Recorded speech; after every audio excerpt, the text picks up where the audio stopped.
Cities Day Out. Hello mga katutot. It's me, Mark Butter Vlog. At dahil schedule of run out noong August 15 from 6 to 6, ayan, napag-isipan namin mag-ama na bumisita at pumunta sa SM City Legazpi upang maglibang at magpalipas ng oras since napakainit sa bahay. Ayan. So kasama natin si Kulets, guys.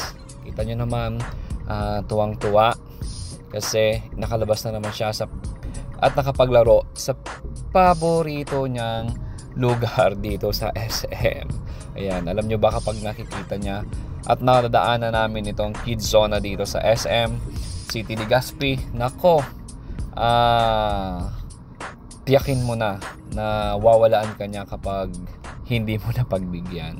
So ayan, ginawa natin, sinama natin siya, pasasawaan natin siya ng 2 oras dito sa loob ng playground ni Kids Zona. So paano ba, guys? Pabiluhin muna natin si Kulets sa kanyang paglalaro.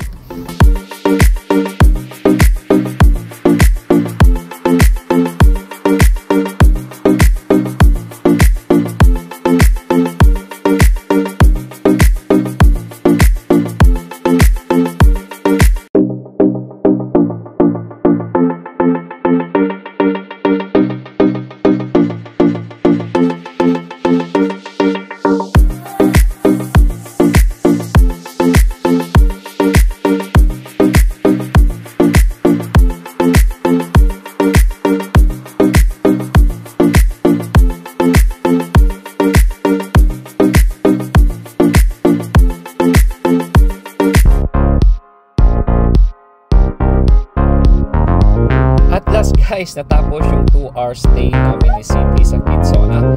Ayan, at hindi dyan nagtatapos. Nag-aya pa siya, pupunta pa raw kami sa Tom's World. Ayan, napakarami nga ng tao sa loob. At yun, nauna na siya at inaaya niya ako. Ayan, inakay pa ang daddy. Alright. So, syempre, isa rin sa paboritong place ni City yung puntahan dito sa SM City ay ang Tom's World. Syempre, hindi maaaring hindi siya maglaro sa paborito niyang laro. Hindi ko alam kung ano bang tawag dito, basta may kinaklam siya dyan na, na mga prizes, candies and chocolates. Ayan, di ba? Nakaisa agad. Hindi lugi yung hulog ng token.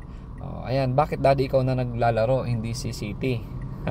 Okay, City, get your prize. Alright, congratulations. Ayan, tingnan naman, guys. After ng Kids Zona, nag-Tom's World pa kami. And at last, satisfied ang ating si Kulets. Tapos na maglaro sa kanya mga favorite place dito sa SM City Legazpi. Ayan, pauwi na kami. Sa mga hindi pa po nakaka-follow sa ating Facebook page, lalagay natin yung links sa comment section. Hanggang sa muli po. Bye-bye!